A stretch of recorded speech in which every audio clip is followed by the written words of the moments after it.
পৃথিবীর দ্বিতীয় দীর্ঘতম নদী হলো অ্যামাজন নদী।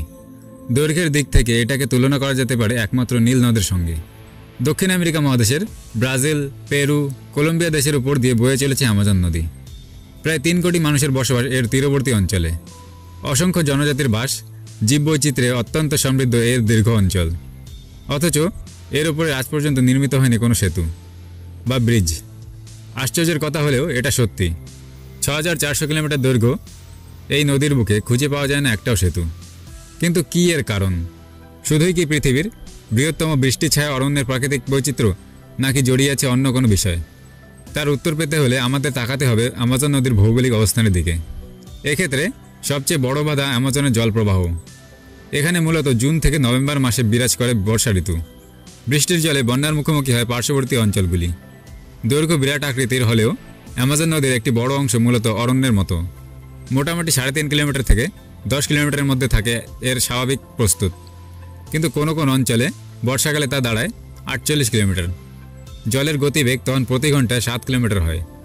এই পরিস্থিতিতে সেতু তৈরির কোনো পরিকল্পনা গ্রহণ করাই অসম্ভব। তবে সব জায়গার অবস্থা তো একরকম নয়। যেখানে বন্যার বেগ নেই সেখানে তো অনায়াসে সেতু তৈরি করা যেতে পারত। কিন্তু সেখানেও বাধা হয়ে দাঁড়িয়ে আছে স্বয়ং অ্যামাজন। কারণ এর দুপাটি অত্যন্ত নরম, যেখানে কোনোভাবেই সেতুর বুনিয়াদি পরিকাঠামো নির্মাণ করা সম্ভব নয়। কাঠের সেতু নির্মাণেরও পরিকল্পনা নেওয়া হয়নি তা নয়, তবে সেখানেও সমস্যা অ্যামাজনের খামখেয়ালি আচরণ। নদীর জলস্তরের হ্রাস বৃদ্ধি এতটাই অনিয়ন্ত্রিত যে পরিকল্পনা বাতিলের খাতায় ফেলতে হয়েছে। সুইস ফেডারেল ইনস্টিটিউট অফ টেকনোলজির ইঞ্জিনিয়ার ওয়াল্টারম্যান নির্দেশ করেছেন আরেকটি গুরুত্বপূর্ণ সমস্যার দিকে। শুধু দৈর্ঘ্য নয়, অ্যামাজনের মূল গুরুত্ব তার প্রাকৃতিক বৈচিত্র্যের জন্য, যাকে বলা হয় পৃথিবীর ফুসফুস। কয়েক লক্ষ প্রাণী ও গাছপালার সুখ শান্তির ঠিকানা এখানে, যা ইতিমধ্যে বিপদগ্রস্ত হয়ে পড়েছে। মানুষের লোভ ও উচ্চ আকাঙ্ক্ষার জন্য অরণ্য ধ্বংস করে চলেছে নগনারায়ণ। মাটির নিচে খনিজ পদার্থ উত্তোলনের জন্য উদ্যস্ত হয়ে আছে বহু মানুষ ও প্রাণীদের উষ্ণায়নের জোরে মৃত্যুর মুখে। এই অবস্থায় সেতু নির্মাণের কাজে আরও বড় সমস্যা ডেকে আনতে পারে, কারণ সেক্ষেত্রেও কেটে ফেলা হবে বিরাট অঞ্চলের গাছপালা।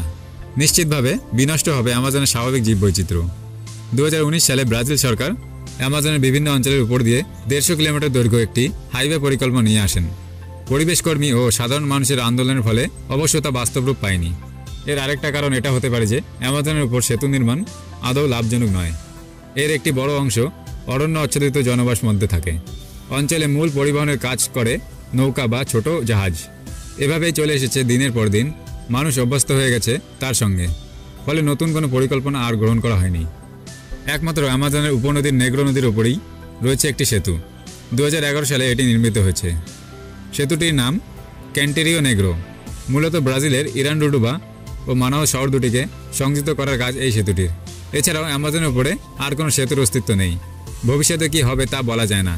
তবে বৃহত্তর পরিকল্পনা যে পৃথিবীর প্রাকৃতিক ভারসাম্যকে আরেকবার রক্তচক্ষু দেখাবে তা নিঃসন্দেহে বলা যায়। এই কারণেই হয়তো এই নদীর উপরে কোনো ব্রিজ বানানো সম্ভব না। তো বন্ধুরা, ভিডিওটা ভালো লাগলে কমেন্ট করে নিশ্চয়ই জানাবেন।